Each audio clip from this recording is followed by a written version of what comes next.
Tu chantes avec l'esprit. Tu chantes avec les Saint-Esprit. J'aimerais que tu me chantes un cantique.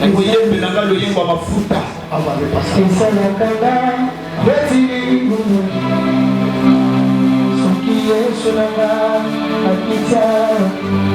Est-ce que tu peux être concentré sur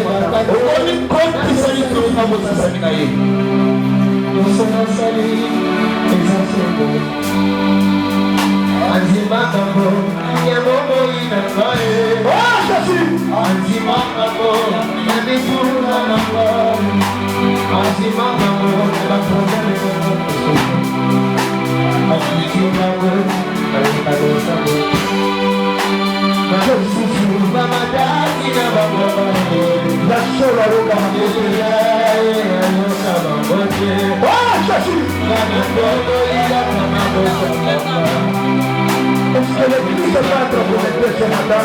Est-ce que tu vas être connecté ce matin? Est-ce que tu vas être connecté ce matin?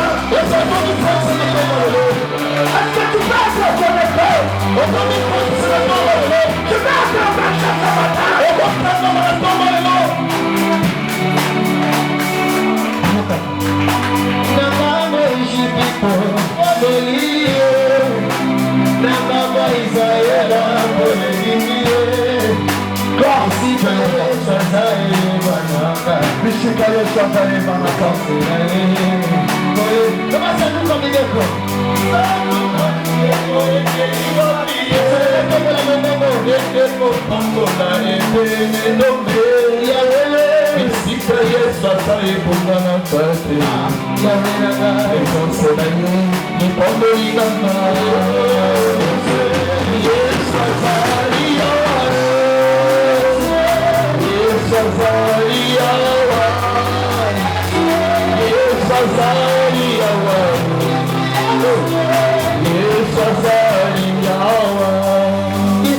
Est-ce qu'il y a quelqu'un qui est branché ce matin? Est-ce qu'il y a quelqu'un qui soit avant Jésus une personne? Il n'y a que Jésus qui peut te bénir. Il n'y a que Jésus qui peut te délivrer. Il n'y a que Jésus qui peut te donner un bon travail. Il n'y a que Jésus. Oh Jésus.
chantres méritent aujourd'hui quelque chose.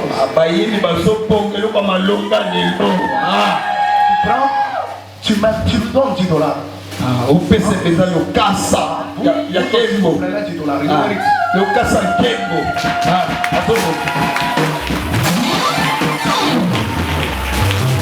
J'aime soutenir la grâce. J'aime soutenir la grâce. Il a la grâce. Et il chante en esprit. C'est ça la différence de celui qui prie et celui qui ne prie pas. Par rapport, quand il chante, en tant qu'un homme de l'esprit, je sens c'est un homme qui est celui qui a la vie de prière. Quand il parle, vous sentez l'atmosphère de l'esprit. Que Dieu vous bénisse. Que Dieu bénisse nos musiciens. Parce que si Joël n'était pas là, on n'allait pas connaître sa frère. Si Joël ne jouait pas le clavier, sa frère n'allait pas chanter avec l'esprit. Ils se sont complétés. Vous êtes fantastiques. Que mon Dieu vous soutienne. Que mon Dieu se souvienne de vous. Que mon Dieu se souvienne encore de toi. Que mon Dieu vous bénisse ce matin. Que mon Dieu te fasse aussi la grâce. J'ai dit que mon Dieu te fasse la grâce. C'est ton amen qui est faible. J'ai dit que mon Dieu te fasse la grâce. Quelqu'un possible ce matin. Ce qui est infaisable. Quelqu'un de faisable dans ta vie. C'est ton amen qui est faible. Je disais que mon Dieu te donne la victoire sur tes ennemis. Que mon Dieu te donne la victoire sur tes combats. Que le Dieu de Sion soit ton Dieu. Que le Dieu de Sion te donne ce que ton cœur désire. Celui qui me dit amen. Que le seul. Que le seul des anges. Que le seul des anges. Soit suspendu. À ta faveur. Laisse-moi te dire. La Bible dit. Celui qui est la vie. Plus fort. Que la magie. Plus fort. Que la maladie. Plus fort. Que les démons. Plus fort. Que le chômage. Plus fort. Que le chômage. Plus fort.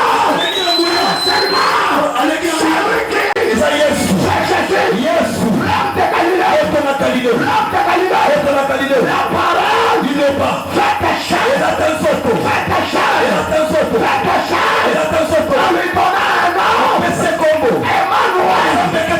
tes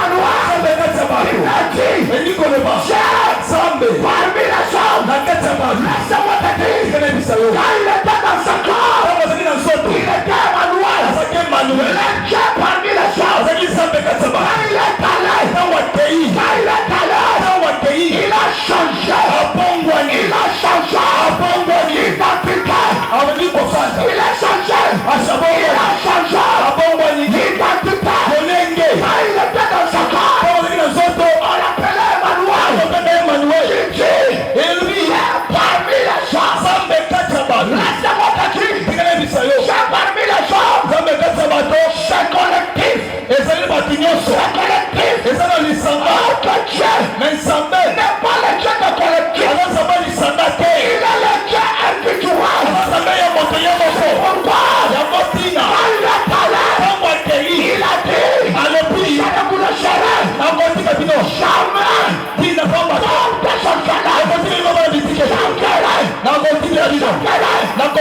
Mon esprit, la consolateur, quand il viendra, il prendra ce qui est du pain, il vous l'annoncera. La Bible dit, quand le Saint-Esprit est descendu, est descendu. Le nom d'Emmanuel a changé. Et a changé. Aujourd'hui, il ne parle. Un Dieu parmi nous. Il est Dieu.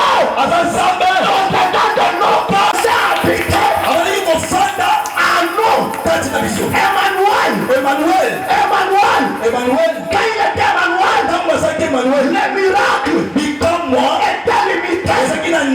Il était limité. Emmanuel, jamais dit. On lui donne un nom. Emmanuel. C'est pourquoi la Bible dit dans le livre d'Esaïe, un enfant nous est né. Emmanuel.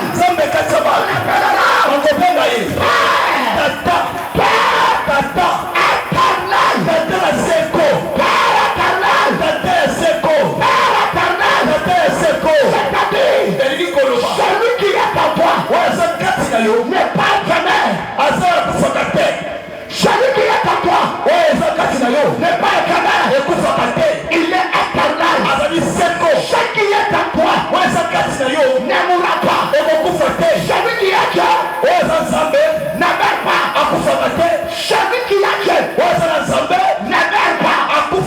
C'est pourquoi la Bible dit vous êtes de Dieu. Pourquoi vous voulez mourir comme les hommes? Parce que vous êtes de Dieu. Pourquoi vous êtes de Dieu? Parce que le Père éternel habite en vous. David comprenait cela. Il a dit je ne mourrai pas. Je vivrai. Je rencontrerai l'ensemble de l'éternel. Je dis ce matin, tu ne mourras pas. Cette année, tu ne mourras pas. Tu ne mourras pas. Toi, tu entreras dans l'année 2025. Je te dis, 2025, c'est ton année. Laisse-moi te dire, malgré la loi, la loi de la sorcellerie, malgré la loi de magicien, j'entrerai dans la nouvelle année.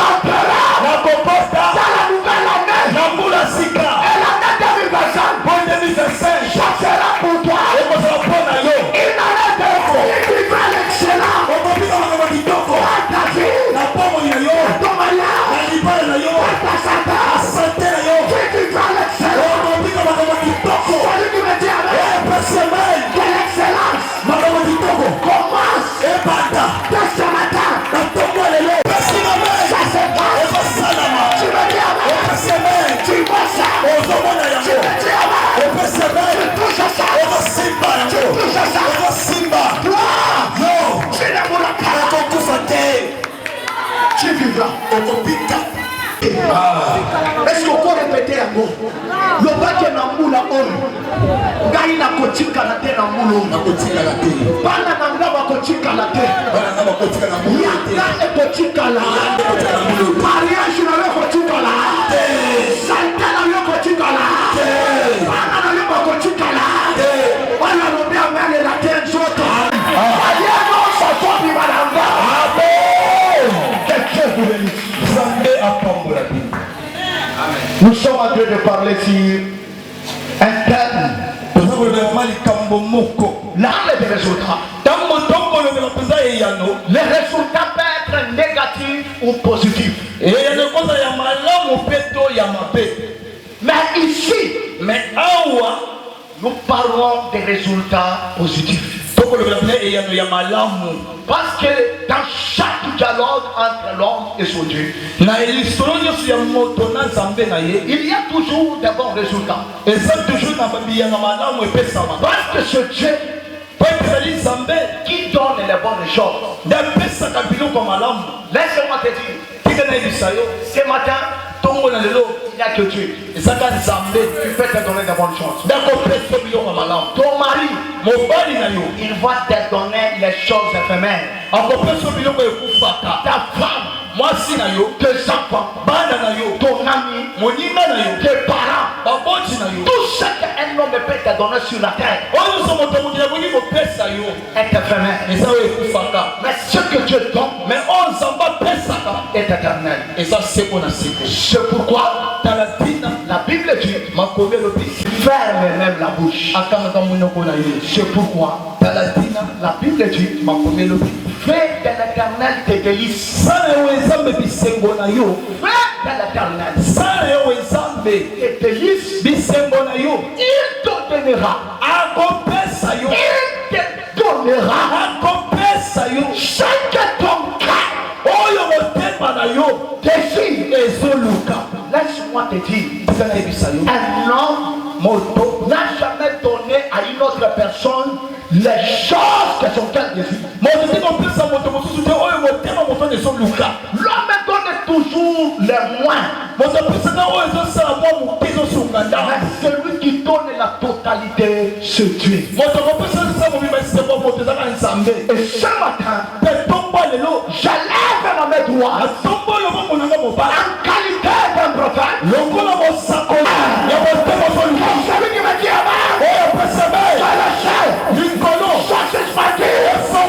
qu'elle a pris de la bénédiction.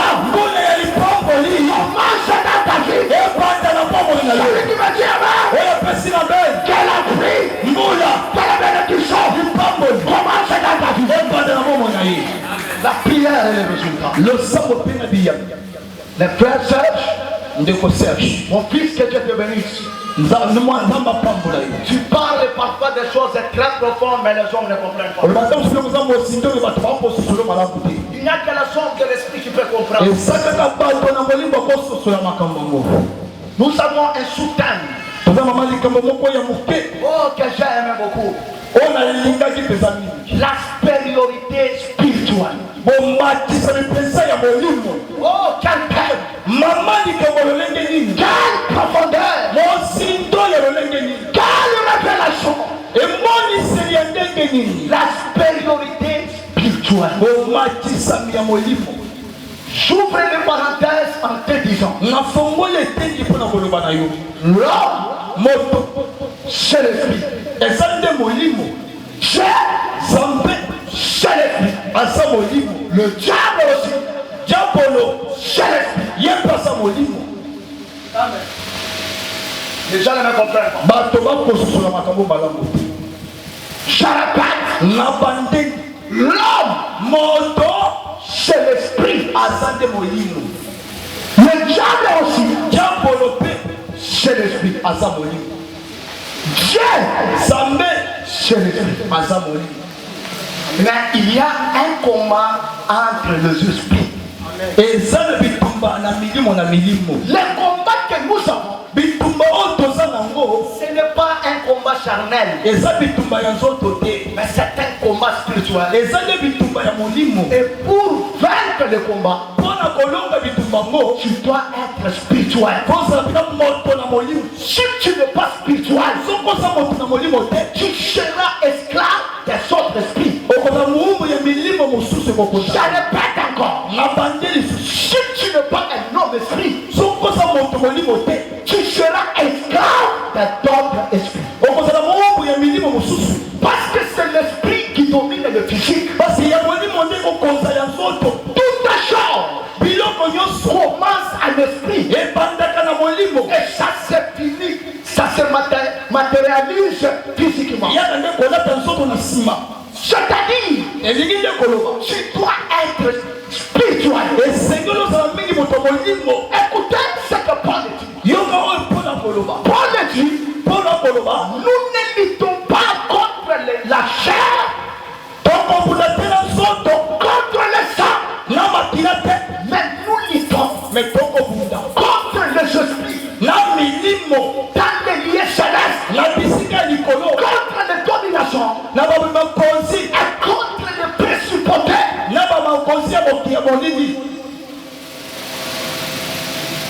Je mérite de faire comprendre le niveau de ton combat. Comprendre ce matin que toi, tu es en train de lutter contre les esprits. na milimo. Ces esprits-là n'habitent pas sur la terre. Et ça, la Bible dit, les esprits qui habitent dans les lieux célestes, qui habitent en l'air, qui habitent dans les eaux, ce sont les esprits-là.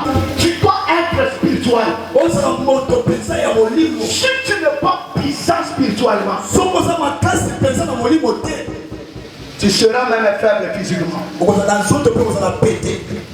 être, si tu es fort spirituellement, même sur le plan physique, tu ne feras pas des efforts pour avoir certaines choses. Fort en esprit. Si tu es puissant en esprit, sur la terre des vivants, tu ne feras pas des efforts pour avoir certaines choses. Si jusque-là, tu es en train de manquer certaines choses dans ta vie, c'est parce que tu ne vois ma prière, que Dieu fasse de toi un homme puissant, une femme puissante sur le plan spirituel. Car c'est le spirituel qui appelle. Ce n'est pas tout le monde qui peut venir supérieur en esprit. Et ça, pour être supérieur en esprit, il y a des points, il y a des choses que tu dois suivre, que tu dois veiller sur ça. Beaucoup de gens, ils prient, ils gênent, ils montent dans des montagnes, mais rien ne passe pas dans leur vie. La vie est toujours la même. La même situation tous les temps. Laisse-moi te dire, il n'y a qu'un homme qui ne peut pas changer. Mais toi, et ta situation, tu es appelé à changer. Il n'y a que Dieu qui ne change pas. La Bible dit, il est la même. Hier, aujourd'hui, éternellement. Il n'y a que Dieu qui ne change pas. Ta situation-là doit changer. Ta maladie-là doit changer. Ton combat-là doit changer. Laisse-moi te dire, la Bible dit, il y a un temps pour toutes les choses. Il y a un temps. Il y a un temps de souffrir. Il y a aussi un temps de se réjouir. Il y a un temps de combat. Il y a aussi le temps de la victoire. Ce matin, j'enlève ma main. Et mon Dieu, je passe et traverser à la bénédiction. Du combat à la victoire. De l'esclavagisme à la libération. Il y a celui qui va dire amen. Que mon Dieu. Je te dis la fin de cette situation c'est aujourd'hui. La fin de cette maladie c'est aujourd'hui. La fin de ce chômage c'est aujourd'hui. J'ai besoin des hommes et de femmes, de foi. Tu verras. La Bible dit, si tu crois, tu verras la gloire. Je dis ce matin, chaque situation va prendre fin aujourd'hui. Ce combat-là, cette maladie, je te dis ce matin, toi qui es ici, toi qui me suis en ligne, même si tu es à l'hôpital, même si tu es en prison, même si tu es en train de rouler dans une véhicule, même si tu es au-dessus de la moto, je te dis ta vie ne finira comme ça. Ta vie finira dans la gloire. Et celui qui dit amen, que la gloire commence dans ta vie. La Bible dit, rien n'est impossible Il n'y a que ta situation. La situation te dépasse toi. Mais pas Dieu. Tes combats. Ce qui est un pesard. Quelqu'un pesard. Premier point. Pour être supérieur spirituellement. Tu ne peux pas être spirituel si tu ne fais pas ce que je vais te dire ce matin. La supériorité ne vient pas dans la prière. La supériorité ne vient pas dans la prière. La supériorité ne vient pas dans les jeunes. Mais la supériorité vient dans l'obéissance de la parole de Dieu. S'il n'y a pas d'obéissance, tu peux prier 40 jours, 40 nuits, chaque hier, toucher. Tu peux prier. Changer de montagne. Tu peux me rencontrer, j'étais à Mangengenge. J'étais à haute tension de Maluku. À moyenne tension. À Kiyungulu Angili. À Lushisila. À Badara. À Pikanyam. Mais moi je te pose seulement la question. Est-ce que tu obéis la parole? Aujourd'hui l'église, il vient dans l'église. Il y a même des pasteurs qui prient, mais sans pour autant obéir la parole. Si je te prêche la parole, moi-même, je suis la première personne qui est intéressée par le message que je te parle. Je ne peux pas te dire de changer si moi-même je ne suis pas exemplaire. Là, l'obéissance. Frère Serge Jésus. Deutéronome chapitre 28, le verset 1 jusqu'au 14e. Livre de Deutéronome, chapitre 28. Chapitre 28, le verset 1. Je commence par le verset 1. Écoutez ça. Si vous êtes arrivés, je lis au nom du Seigneur. Si tu obéis à la voix de l'Éternel, ton Dieu, si tu obéis tous ces commandements que je te prescris aujourd'hui, pas demain. L'Éternel, pas hier. Laisse-moi te dire, la parole de Dieu n'a jamais été en scène. La parole, il n'y a jamais eu, la parole de Dieu n'a jamais été en scène. Écoutez ça. On dit aujourd'hui, pas hier, pas demain. La Bible dit, si tu écoutes la voix de l'Éternel, on parle de ton Dieu à toi. Laisse-moi te scandaliser. Tel que tu es là, tu as Dieu. Amen. Amen. Les gens ne me comprennent pas. Je te dis tel que tu es là.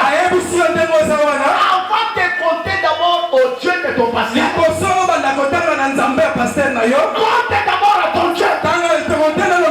Si Dieu n'avait pas avec toi, tu n'allais pas atteindre cet âge. Là, ce que tu as atteint, témoigne que Dieu est avec toi. Ah, c'est ton amen qui a fait. Je dis là ce que tu as, témoigne que toi, tu as Dieu. On parle ici de ton Dieu. Pas le Dieu d'Élie. Pas le Dieu d'Élisée.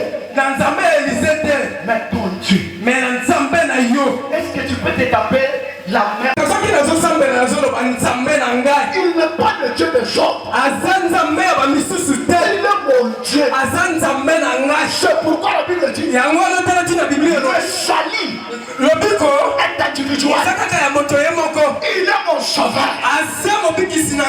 Dans l'église, devant Dieu, nous sommes les enfants.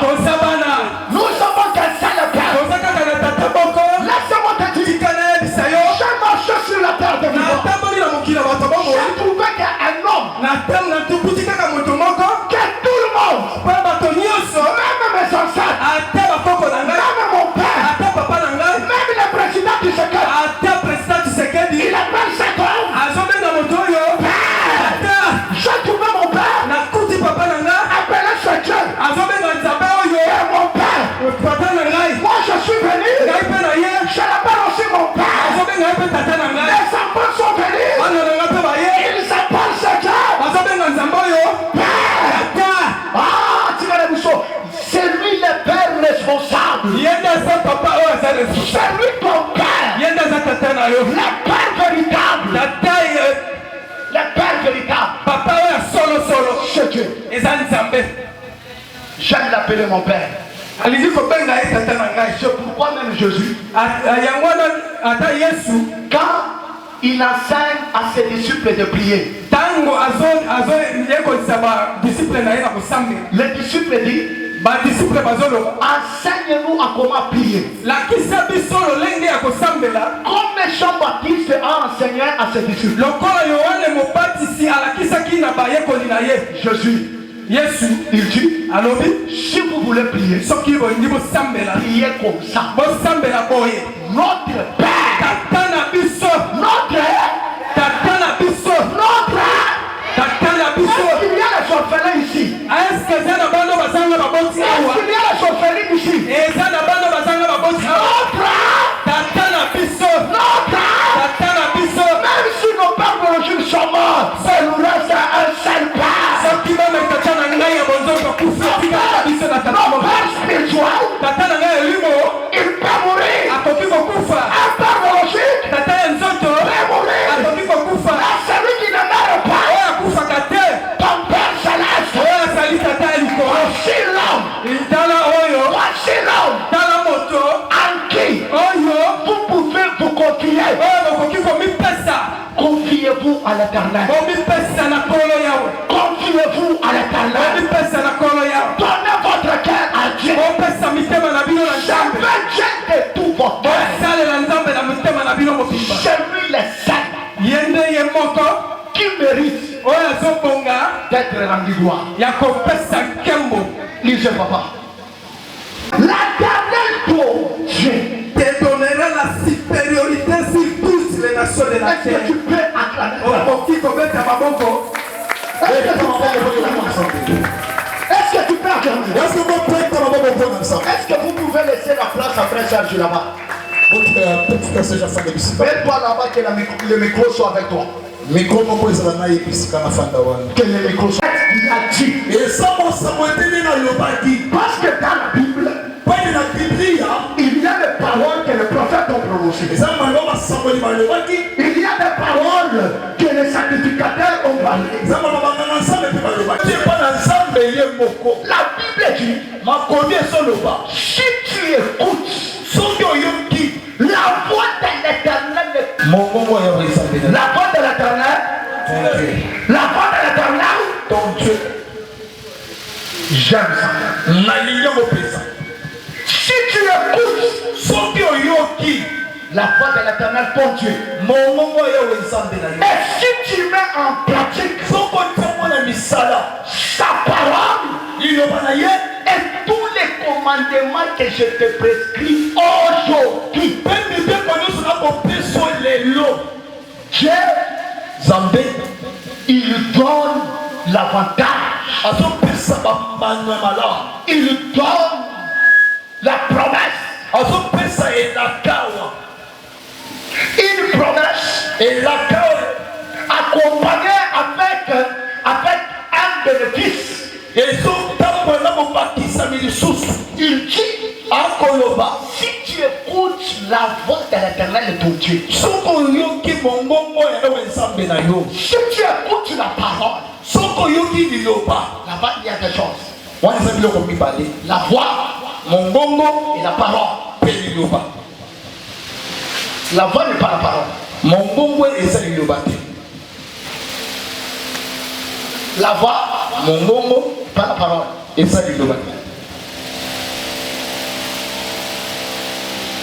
Si tu écoutes la voix et la parole de l'éternel,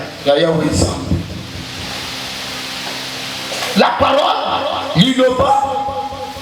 c'est ce que je suis en train de te prêcher. La voix, c'est ce que tu écoutes dans ton cœur. Dans ton cœur, tu écoutes la voix. J'écoute une voix qui me parle. J'écoute une voix qui monte dans mon cœur. La voix c'est l'Éternel lui-même qui te parle. Il ne passe pas par un homme. Il n'utilise pas l'homme. C'est lui-même qui vient. Il te parle. Et il peut te parler en songe. Il peut te parler dans la prière. Il peut te parler quand tu marches. Il peut te parler quand tu te laves même. Tu écoutes seulement une fois qu'il monte dans ton cœur. N'invente pas ce que tu veux faire. Ça, c'est la voix de l'Éternel. Beaucoup de gens, Dieu les a parlé. Ils n'ont pas entendu la voix de Dieu. Combien de fois tu es dormi? Dieu t'a parlé à travers les sons. Cependant, que Dieu parle je ne sais pas si les gens comprennent ça. Tantôt d'une manière, tantôt d'une autre. Pourquoi la Bible est utilisée d'une manière et d'une autre? D'une manière, c'est quand il utilise sa voix en toi. D'une autre, c'est quand il utilise John Kabamba de te parler de sa part. Je te pose la question. Toi qui cherches la supériorité dans toutes les choses, est-ce que tu as l'habitude d'écouter la voix de l'Éternel? Est-ce que tu as l'habitude de mettre en pratique ce que Dieu te demande? Aujourd'hui, beaucoup de gens viennent à l'église, mais ce qui leur manque, l'obéissance. Laisse-moi te dire, venir dans l'église c'est bien, monter dans des montagnes c'est bien, mais ce qui est bien, l'obéissance. C'est pourquoi la Bible dit l'obéissance vaut mieux que les sacrifices. Tu peux donner l'offrande, mais si tu n'obéis pas à ce que Dieu te dit, tout ce que tu fais va aboutir à l'échec. L'obéissance à la parole de Dieu. Beaucoup de gens n'obéissent pas. C'est pourquoi aujourd'hui tu souffres, tu pries beaucoup, les chers infernales. Pourquoi? Parce que tu n'obéis pas. Combien de gens ils sont ici, ils écoutent la parole. Quand ils sortent, tout ce qu'ils ont écouté reste ici. Reste ici. C'est pourquoi tu peux poser quelqu'un qui vient de sortir à l'église. Je me pose la question, on a prêché quoi? Incapable même de rédiger même 3 phrases de ce qu'on a prêché.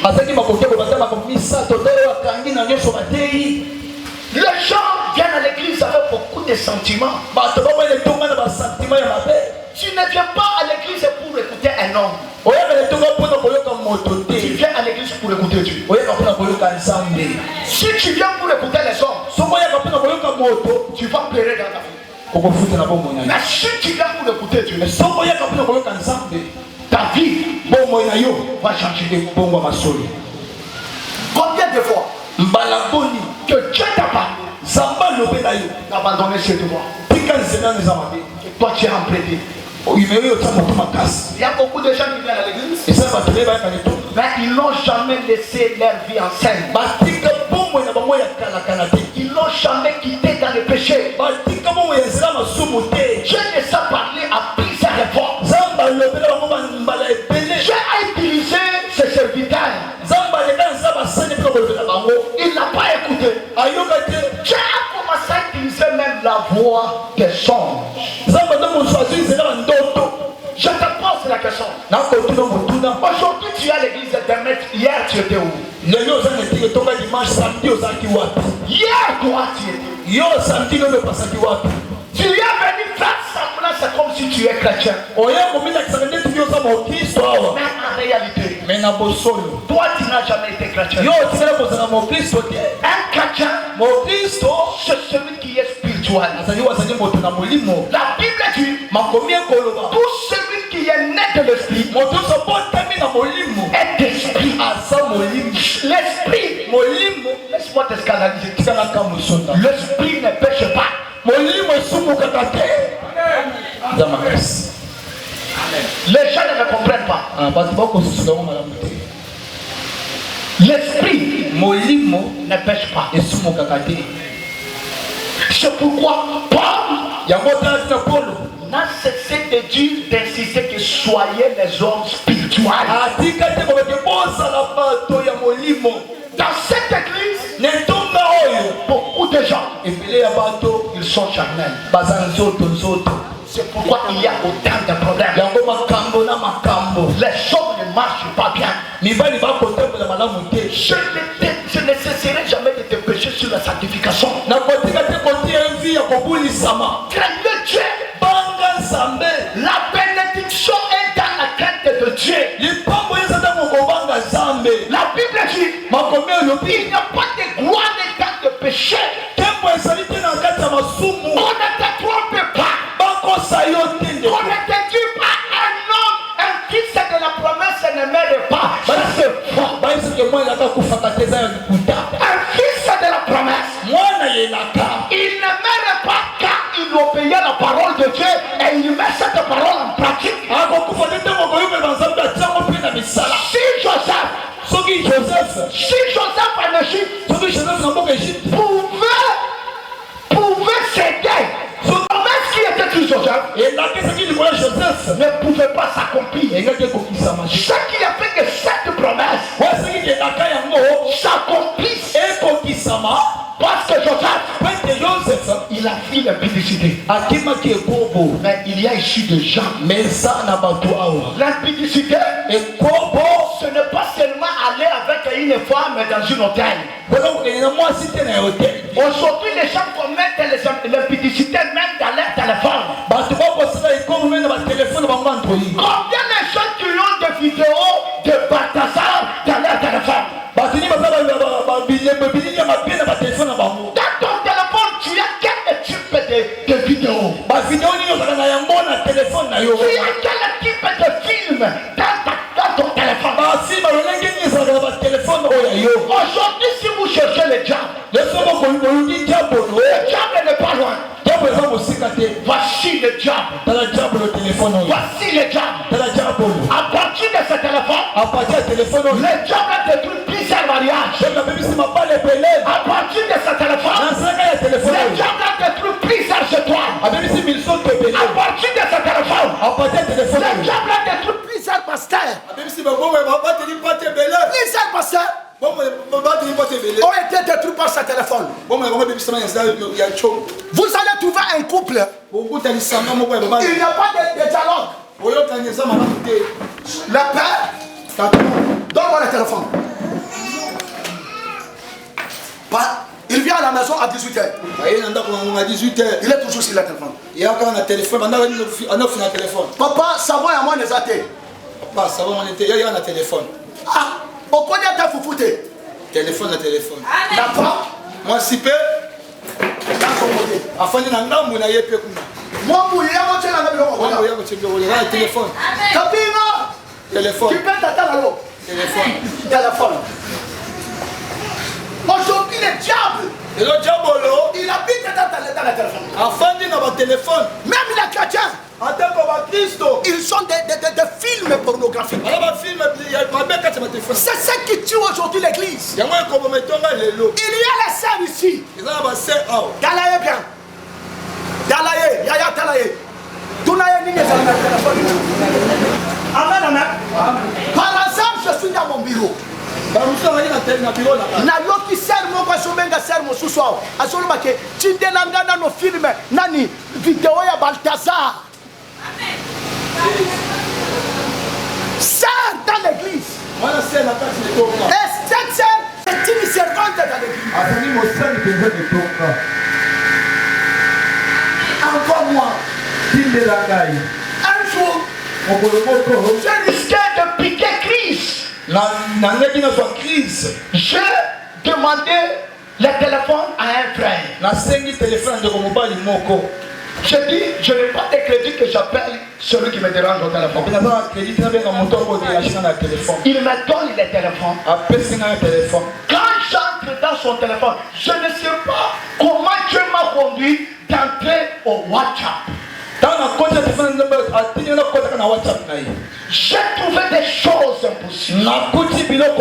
J'ai trouvé des films impossibles. Il y a des modérateurs dans notre église, dans leur téléphone, il n'y a que des chansons profanes. Mais ils montent ici, ils commencent à nous redire la prière. C'est pourquoi il y a plein de malédictions dans l'église. Les gens ne craignent pas Dieu. Les gens, ils ont une autre vie quand le pasteur est là. Ils se font comme s'ils sont justes. Ils se font, c'est comme s'ils craignent Dieu. Dans l'absence du pasteur, ils ont une autre vie. Est-ce que toi, tu peux avoir la bénédiction? Est-ce que tu peux prier Dieu? Et Dieu t'exauce aussi. Pose-toi la question. Est-ce que toi tu obéis la parole? Celui qui écoute la voix dans l'éternel, celui qui écoute la parole et la met en pratique, moi Dieu, je lui donnerai la supériorité sur toutes les nations. Quelle grâce, quelle promesse, quel bénéfice d'écouter la parole de Dieu et de la mettre en pratique. Pose-lui la question. Qu'est-ce que tu fais avec la parole?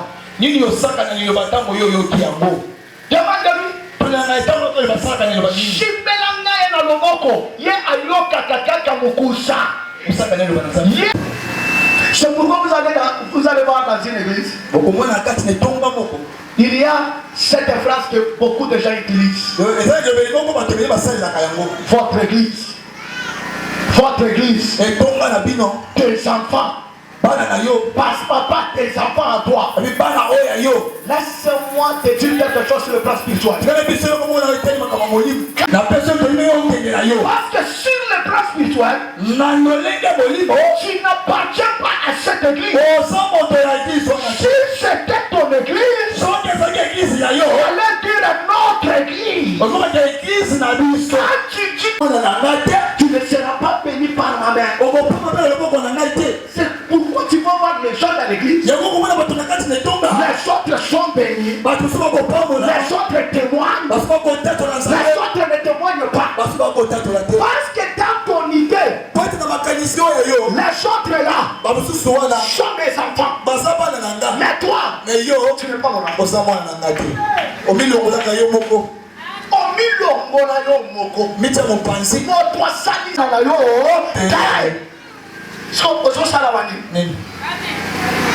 oyaka koluka nini epa na nga so na tielo loboko eza loboko alipamboli mpe eza ya malédiction parce que nga naza papa na yo te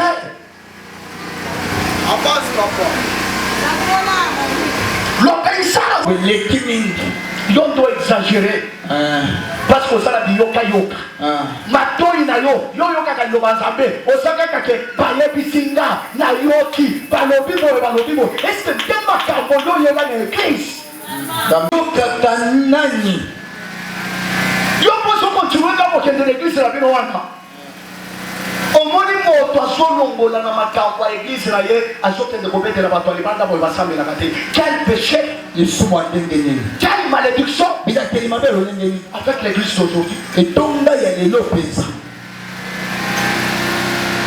qu'est-ce que tu dis pour ton église? Et nous connaissons le bacapon l'église na yo. Qu'est-ce que tu dis pour ton pasteur? Le bacani pour mon bas c'est pas. Pour ta frère et ta soeur. Pour le déconon moi c'est pas mon bas na kasi ndonga. Tu parles quoi? Le bacani pour na yo.